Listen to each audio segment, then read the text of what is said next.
Vicente Fox Quesada. Nació en la Ciudad de México el 2 de julio de 1942. Sus papás fueron José Luis Fox Pont y Mercedes Quesada Etzaide. Su papá fue un ranchero descendiente de irlandeses y su mamá una vasca emigrada. Vicente Fox tuvo dos esposas. La primera fue su exesposa Lilian de la Concha en 1969. Vicente Fox tuvo cuatro hijos con Lilian de la Concha: Ana Cristina, Paulina, Vicente y Rodrigo. Después tuvo su segundo matrimonio con Marta Sagahún el 2 de julio del 2001. Fue educado con jesuitas. Su catolicismo lo llevó a considerar el ejercicio sacerdotal. Cursó sus estudios de administración de empresas en la Universidad Iberoamericana. Destacó en el ámbito de los negocios, trabajando en grandes compañías y también como pequeño empresario independiente. Dentro de la empresa Coca-Cola inició sus labores como supervisor, de la que se convirtió en presidente para México y Centroamérica. Creó el Grupo Fox, que conjunta empresas dedicadas a la agricultura, la ganadería, la agroindustria y la fabricación de botas y zapatos. Fue miembro de la Cámara de Comercio Mexicoamericana y vicepresidente de la Asociación de Industriales del Estado de Guanajuato. También fue fundador y presidente del patronato de la Casa Cuna Amigo Daniel, institución donde muchos niños huérfanos reciben atención. En los años 80 ingresó en el Partido Acción Nacional, iniciando una importante carrera política, que lo llevó a ser diputado federal por el Tercer Distrito de León, secretario de Agricultura del Gabinete Alternativo de Cloutier y a partir de 1995 gobernador de Guanajuato. Sus cargos fueron presidente de México. Su sexenio fue del 1 de diciembre del 2000 al 30 de noviembre del 2006. Fue candidato presidencial del Partido Acción Nacional y también fue candidato presidencial del Partido Verde Ecologista de México en el 2000. Fox también fue gobernador de Guanajuato del 25 de junio de 1995 al 9 de agosto de 1999. En casi todos los sexenios hubo crisis económica, que impidió mayor crecimiento y limitó la creación de empleos. Sin embargo, existe una diferencia fundamental con el de Fox. Anteriormente, la crisis siempre había sido producto de errores internos, de devaluaciones bruscas y traumáticas que llevaban a un desplome en el poder adquisitivo y un retroceso en la lucha contra la pobreza. Fox no heredó desequilibrios económicos y llevó a cabo una política económica aceptable. A diferencia de sus antecesores, empezó su periodo al mismo tiempo que la recesión en Estados Unidos. En su caso, fueron factores externos los que produjeron sus malos resultados. Fox no solamente enfrentó la recesión estadounidense de 2001, sino una serie de acontecimientos externos que afectaron significativamente a la economía mexicana. Cuando la producción industrial en Estados Unidos estaba por recuperarse, vinieron los escándalos corporativos de Enron y WorldCom, que prolongaron el estancamiento industrial. La apertura comercial nos hizo más vulnerables a la demanda externa proveniente de la manufactura de Estados Unidos, por lo que la economía mexicana también permaneció estancada. En adición al ciclo económico estadounidense adverso, Fox también enfrentó la mala suerte de vivir los efectos negativos de la revolución industrial actual. Los avances tecnológicos de los últimos 20 años han aumentado enormemente la productividad manufacturera, lo que significa que ahora producimos mucho más con mucho menos empleo. Por lo mismo, el futuro de la creación de empleo radica más en el sector de servicios y ya no en manufactura.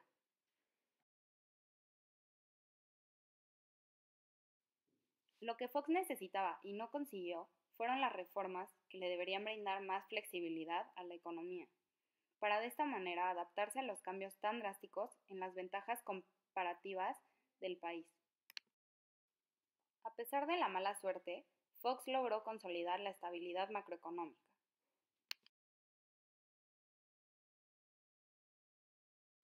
Una buena parte de esta labor fue gracias a la autonomía del Banco de México, que heredamos de Carlos Salinas, y a los avances que dejó Ernesto Zedillo sobre la mesa. Sin embargo, Fox le deja a Calderón una estructura sólida y aprovecharla será la tarea de la nueva administración.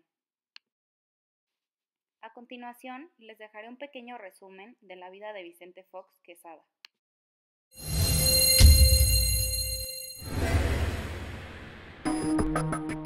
Vicente Fox Quesada nació el 2 de julio de 1942 en la Ciudad de México, aunque muy pronto se trasladó con su familia al Rancho San Cristóbal, en el municipio guanajuatense de San Francisco del Rincón. Descendiente de españoles por línea materna y de alemanes por la paterna, Vicente heredó de su padre el temple empresarial y el gusto por las labores del campo. En 1960, Vicente se estableció en la capital para estudiar administración de empresas, carrera que terminó sin obtener el título.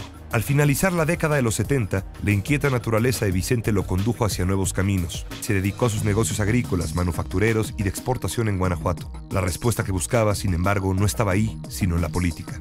Llevado a ella por el empresario sinaloense Manuel Cloutier, Fox alcanzó una diputación federal y pronto se distinguió por su repudio democrático a la elección del presidente Carlos Salinas. En 1991, Vicente Fox decidió contender en las elecciones por la gubernatura de Guanajuato. Los resultados de la votación señalaron su derrota, pero el clamor por el evidente fraude cometido contra él alcanzó un nivel tal que el PRI se vio obligado a pedir la renuncia de su candidato y el Congreso del Estado tuvo que nombrar a un gobernador interino. En 1995, Fox recogió los frutos de su activismo democrático al presentarse nuevamente como candidato y ganar las elecciones por un amplio margen. En julio de 1997, Fox anunció que había decidido contender para la presidencia de la República por el PAN en las elecciones del año 2000. La temprana autopostulación no sentó muy bien en el seno del panismo tradicional, dominado por las figuras de Diego Fernández de Ceballos, Carlos Castillo Peraza y el presidente del partido, Felipe Calderón. Para ellos, Fox era un advenedizo político, un líder carismático que no tenía sus raíces en el PAN, ni compartía con profundidad el ideario político del partido. Con todo, su fuerza y arrastre determinaron que en efecto se convirtiera en su aspirante presidencial a fines de 1999. La actitud del candidato Vicente Fox contrastaba por su frescura con el viejo y rígido estilo oficialista del candidato del PRI, Francisco Labastida Ochoa, y con la parsimonia del izquierdista Cuauhtémoc Cárdenas del PRD. Así se reveló el 23 de mayo del año 2000, cuando en una reunión para decidir la fecha de un segundo debate entre los tres candidatos, la insistencia del panista para efectuarla ese mismo día le dio un vuelco inesperado a su campaña. El viernes hacemos el debate, hoy. El viernes, hoy. El viernes, hoy.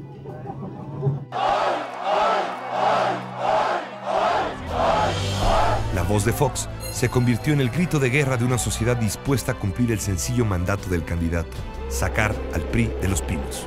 Y en efecto, Fox, el demócrata extravagante, lo logró con el 42.5% de los votos en las elecciones del 2 de julio. Fox tomó posesión de la presidencia con índices de popularidad muy altos, pero desde el principio fue poco prudente al actuar y especialmente al hablar. Como candidato, Fox había sugerido que el problema del EZLN en Chiapas podía solucionarse con buena voluntad en 15 minutos. Pero el voluntarismo foxista chocó con la intransigencia. Las reformas constitucionales en materia indígena promulgadas en 2001 no consiguieron contentar a los rebeldes y sí recibieron muchas críticas por afectar el principio de igualdad entre los ciudadanos.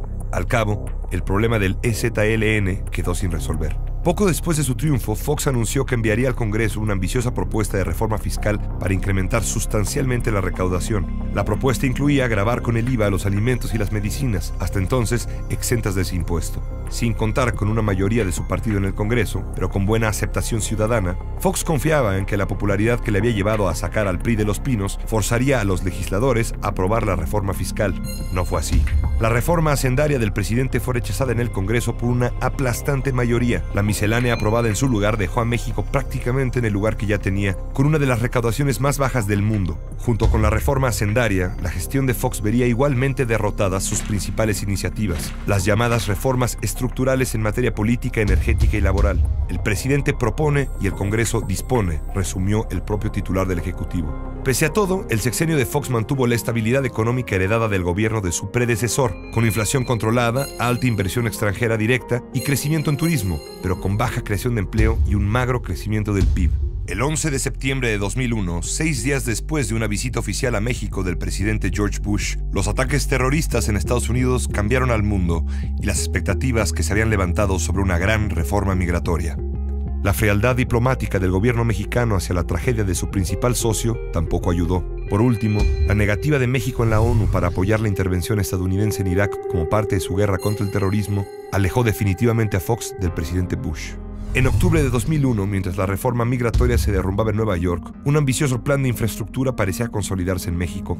Se trataba del proyecto Texcoco, un moderno mega aeropuerto llamado a detonar la economía del Valle de México. La operación política del plan, sin embargo, se convirtió en su punto débil y al final en el motivo de su fracaso. En cuestión de meses, la resistencia de los ejidatarios mexiquenses de San Salvador Atenco a la expropiación de sus terrenos, combinada con una pésima negociación por parte del gobierno, condujeron a la renuncia total a ese proyecto. Desde los meses iniciales de su gestión, el presidente Fox confundió los asuntos públicos con los de su vida personal. Esta mezcla entre lo público y lo privado se revelaría en el apoyo implícito de Fox a las aspiraciones presidenciales de su esposa, Marta Sagún. Asimismo, el enfrentamiento personal entre Fox y el jefe de gobierno de la Ciudad de México, Andrés Manuel López Obrador, polarizó a la sociedad y abrió una brecha enorme entre ambas instancias de la administración pública. De cara a la elección presidencial del 2006, el intento de desaforar a López Obrador para detener su carrera presidencial y su notorio disgusto por la elección del candidato de su propio partido pusieron en entredicho el carácter democrático del presidente. La noche del 2 de julio del año 2000, el triunfo de Fox había acabado con 7 décadas de monopolio en el poder. En el ocaso de su frustrado sexenio, su conquista más notable había sido la de aquella tarde histórica, sacar por fin al PRI de los Pinos.